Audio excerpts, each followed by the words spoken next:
1, 2, 3. Assalamualaikum warahmatullahi wabarakatuh. Halo teman-teman, apa kabar? Semoga teman-teman selalu dalam keadaan sehat dan tentunya baik-baik saja. Ini hari Minggu, kurang lebih jam 1:30 siang ya. Gue mau jalan, mau ke rumah seseorang ya. Ini mau nge-booking sound system ya. Mau nge-booking sound system buat ya buat sendiri sih. Nah, teman-teman tahu kan gue kalau suka hobi audio juga. Nah, gue mau nge-booking box gitu buat dipakai di rumah.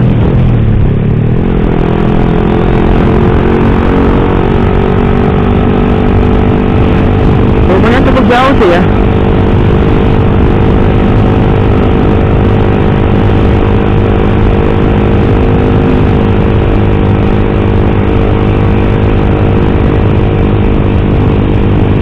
Oh ya, di channel gua ini memang banyak sih ya. Gua isi dengan video-video gua, tutorial, kemudian vlog, kemudian motovlog juga. Kemudian review audio, review barang-barang seperti itulah. Nah, jadi memang channel gua ini nggak spesifik ya, nggak gua bahasin tentang otomotif aja, enggak. Jadi memang gimana ya, ini memang channel gua memang sebenarnya waktu gua bikin itu emang tujuannya ya emang untuk sharing aja, untuk sharing, berbagi gitu. Jadi pengalaman-pengalaman atau apa yang telah gue lakuin, yang telah gue laluin gitu, yang sekiranya bisa bermanfaat, gue bakal sharing gitu. Itu aja sih ya. Siapa tahu dengan kan gak ada ruginya kan kita sharing pengalaman gitu. Ya, siapa tahu dengan pengalaman yang pernah kita bagi, yang pernah kita alami gitu, kemudian kita bagi, itu suatu saat bisa membantu buat siapapun itu. Jadi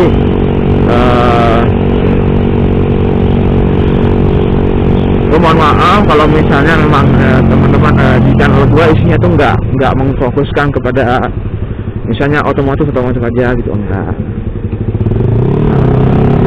Karena juga banyak faktor kan, faktor kendala ya macam-macam, finansial kah, waktu. Kecuali kalau udah jadi reviewer besar gitu kan, baru nggak apa-apa.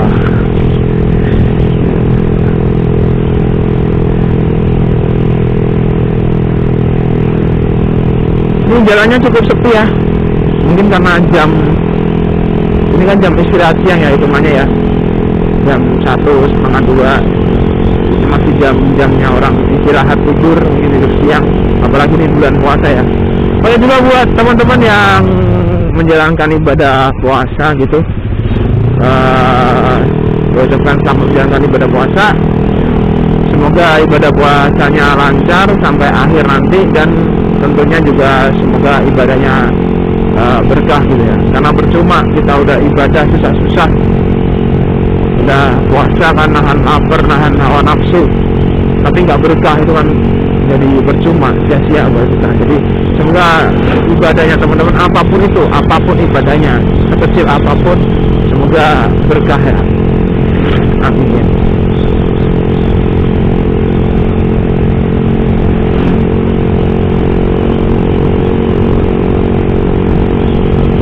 Dan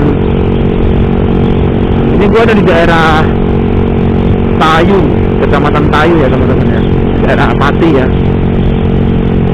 daerah Pati, kecamatannya kecamatan Tayu.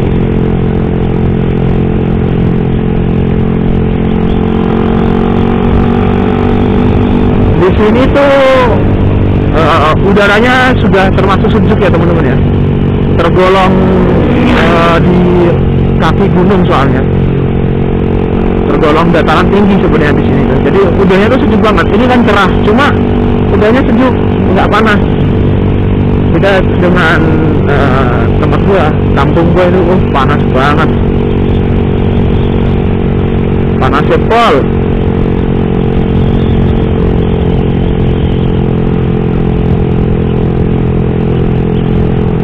Tapi ya gimana ya, karena kita bukan kita sih, karena gua emang udah terlahirnya di situ, lahir di desa, jadi wong desa, ya mungkin udah betah-betah aja dengan keadaan yang seperti itu, dengan panas yang seperti itu. Gue juga pernah itu di, istilahnya ya di Jakarta gitu, sepanas-panasnya di Jakarta. Gimana ya, memang sih panas, cuma gue nggak tahu kenapa walaupun waktu gue di Jakarta itu ya panas emang, cuma rasanya tuh lebih menyengat panasnya di waktu di desa loh. Yakin serius gua.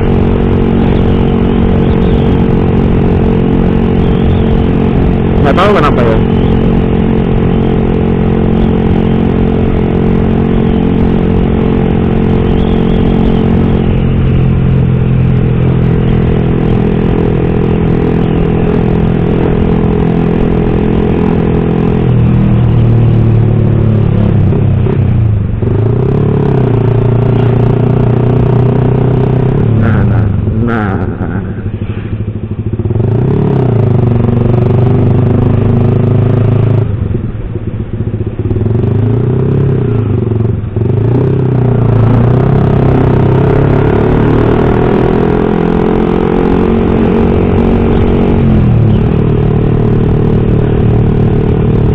Puasa tahun lalu itu nggak di darat teman-teman. Jadi gua waktu itu waktu bulan puasa gua ada di kapal ya, di atas kapal. Jadi gua nggak ngerasain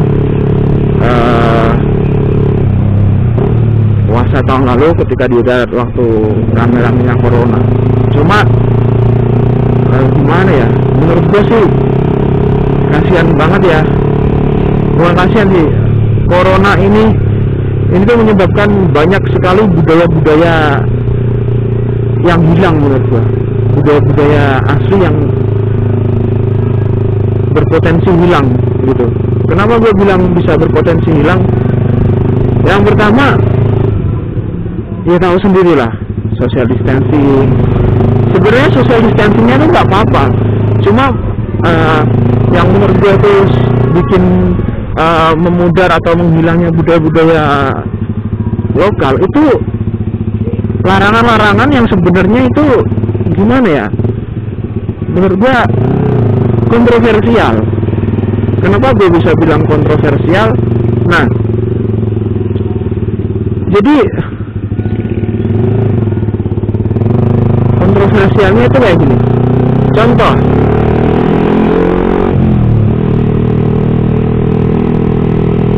dilarang melakukan takbir keliling misalnya waktu bulan Ramadan ini ya. Nanti waktu Lebaran dilarang waktu malam takbir itu kan dilarang melakukan takbir keliling. Nah, sebenarnya hal kayak gitu gini ya, menurut gua sih, menurut gua pribadi ya, harusnya tuh memang semuanya tuh saling bersinergi lah. Bersinergi. Iya, bersinergi gitu, saling mendukung. Ya mendukung, gue juga mendukung atas misalnya ada kebijakan-kebijakan itu, gue mendukung. Cuma gimana ya, apakah sebegitu urgentnya dilarang takbir keliling, sedangkan teman-teman bisa lihat kemarin waktu kemarin kan tanggal 10 April kemarin kan banyak desa-desa yang melakukan kades, kemudian mal-mal sudah dibuka. Nah, itu lebih ramai yang mana sebenarnya? Jadi menurut gua, kenapa peraturan kayak gitu tuh, kebijakan kayak gitu kontroversial ya? Karena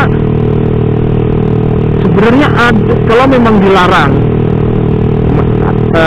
dibaca menimbulkan keramaian, gimana ya? Sebenarnya lebih susah mana ngatur orang-orang yang kayak gitu, yang takbir keliling, dengan orang-orang yang datang ke mall. Gua kira sih lebih gampang ngatur dan takbir keliling deh. Takbir keliling itu mereka kan ya, dalam tanda kutip mereka yang benar-benar takbir keliling ya, nggak yang mabuk-mabukan gitu ya. Makanya ada gitu yang takbir tapi mabuk gitu. Nah itu ya nggak benar juga kalau menurut gua. Maksudnya takbir keliling yang memang ya untuk meluapkan rasa kegembiraannya dia telah selesai melakukan ibadah puasa selama 30 hari penuh gitu kan. Nah, menurut gue sih gak apa-apa ya dia kayak gitu ya, asal satu tetap menjaga protokol kesehatan. Nah gitu aja,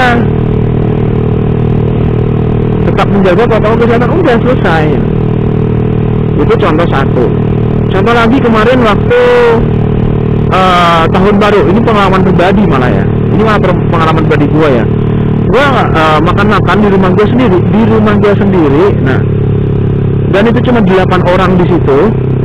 Ya memang ketika jam sore itu gue muter speaker tuh kenceng banget. Cuma jam 9 malam itu gue udah dikasih tahu sama salah satu perangkat desa lah, udah dimatiin aja, udah malam gitu, nanti kalau ada polisi nggak baik. Oke lah, akhirnya kan gue akhirnya gue matiin lah. Dan sampai dan ketika jam setengah 2 malam, nah 1:30 itu adalah syuting gitu kan, syuting. Pertama tempat gue nggak di syuting, tempat lain yang di syuting. Memang waktu itu tempat lain itu speakernya masih bunyi gitu, memang masih rame di situ. Beda dengan tempat gue. Tempat gue udah sepi, udah mati, paling cuma makan aja, dan itu cuma 8 orang. Dan anehnya itu polisinya datang dan marah-marah gitu, langsung marah-marah, datang langsung mukulin speaker gitu enggak. Dan gue juga nanya, gue cuma nanya, maksudnya gimana gitu kalau datang mukul-mukul, kemudian memang yang boleh gimana, yang nggak boleh gimana gitu ya. Jadi gini, komunikasi itu penting ya. Mungkin pihak yang berwajib atau pihak kepolisian itu udah memberikan edaran gitu, cuma edarannya itu sampai nggak kepada masyarakat gitu. Itu yang jadi pertanyaan.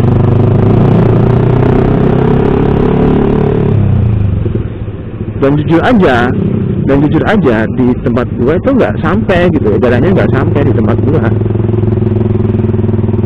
Dan ketika gua suruh baca, tolong Pak, dengan ya baiklah, malah gua langsung ditangkap gua. Cuma karena gua live, gua udah gini Pak, karena saya nggak salah apa-apa, gini aja Pak, Bapak bacakan edarannya seperti apa, atau saya yang bacakan. Karena apa?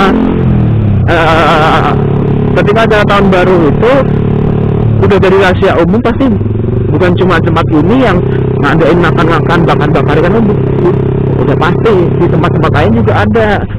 Sedangkan di desa lain juga masih ada yang nyalain bunyiin speaker. Jadi waktu itu tuh masih ada yang bunyiin speaker kenceng banget sampai kedengeran sampai di desa gua, teman-teman. Jadi gua kan sedikit agak emosi gitu kan. Yang dibilang menimbulkan keramaian yang mana gitu. Tempat gue udah sepi, udah nggak ada apa-apa, paling cuma makan, cuma 8 orang, bahkan malah banyakan polisinya yang datang. Terus di desa lain itu kedengeran speakernya kenceng banget, kenceng banget sampai jam 3 malam. Nah, terus waktu gue tanya gitu, itu Pak masih banyak, itu kan masih ada suaranya Pak yang di desa itu Pak gitu. Nah, waktu itu ya gimana ya mohon maaf, bahwa polisinya bilangnya kayak gini, ya itu ada izinnya gitu. Langsung gue ngegas dong, ya mohon maaf, sebenarnya gue mohon maaf. Nah, cuma gue nggak suka emang kayak gitu. Nah, kalau ada izinnya, memang yang dimasalahkan itu kan masalah corona, masalah covid, masalah pandemi. Emang pandemi itu takut sama izin? Ya kan enggak. Jadi maksudnya begini, apapun acaranya yang mau dilakukan, harusnya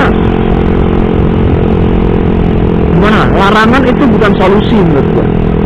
Larangan kemudian hukuman itu bukan solusi. Solusinya yaitu tadi, gimana caranya menerapkan peraturan-peraturan yang sudah ada. Covid kan juga ada peraturannya, juga ada istilahnya, ada ininya ya Bu ya. Ada prosedurnya, pakai masker, social distancing, gitu aja, udah selesai, aman. Jadi walaupun ada acara apapun, ketika sudah menjalankan protokol-protokol itu, ya sudah gitu loh. Kecuali memang benar-benar benar-benar nggak bisa dikasih tahu lagi, nggak bisa ditoleransi, baru nah ini cuma takbir keliling, cuma makan pun di rumah gua sendiri gitu, juga cuma 8 orang itu cuma 2 keluarga loh. Jadi sumpah gua tuh nggak habis pikir gitu. Jadi hal-hal yang kayak gitu harusnya gimana ya,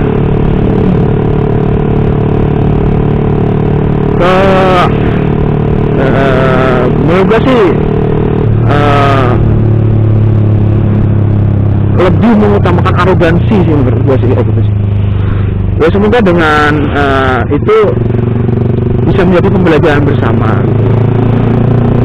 Menurut gue sih kalau masyarakat sebenarnya sih udah pada cerdas, tinggal pihak-pihak yang berwajib itu gimana cara mengingatkannya dengan cara yang lebih bagus gitu. Gue juga pernah jadi ya di aparat penegak, gue juga pernah, cuma caranya nggak seperti itu gitu. Jadi untuk para penegak hukum semoga tetap bisa mengevaluasi apa yang sekiranya kurang baik dalam penerapannya, kemudian diperbaiki lagi. Cuma gitu aja. Jadi gue nggak ada maksud menyindir ini nggak ada, cuma jadi pembelajaran bersama. Dan buat masyarakat juga semakin paham lah dengan keadaan COVID ini. Walaupun memang COVID itu jujur aja menurut gue pribadi banyak konspirasinya, cuma tetaplah kita menghargai peraturan-peraturan yang ada, hargai protokol-protokol kesehatan yang ada. Nggak ada salahnya dan nggak ada ruginya kita melakukan itu.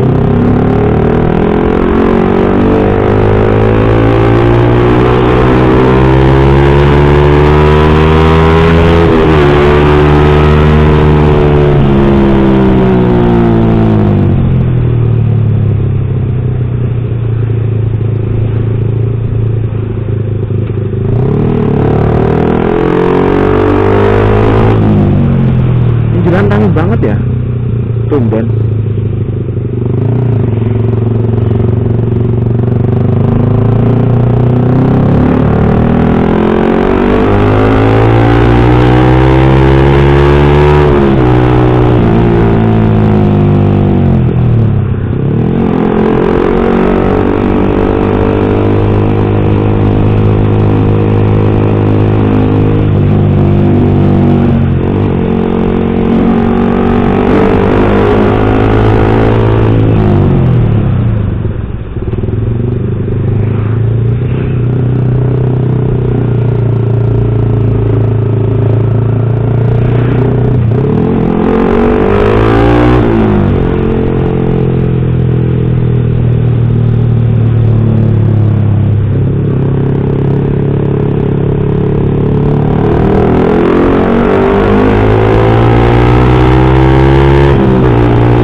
Ada apakah ini?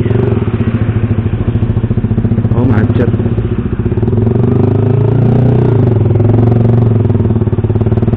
Mobilnya macet kok.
apakah ini?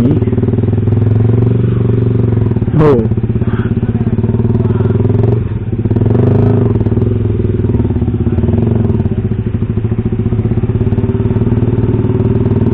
Oh, ya pasukan kambing ternyata.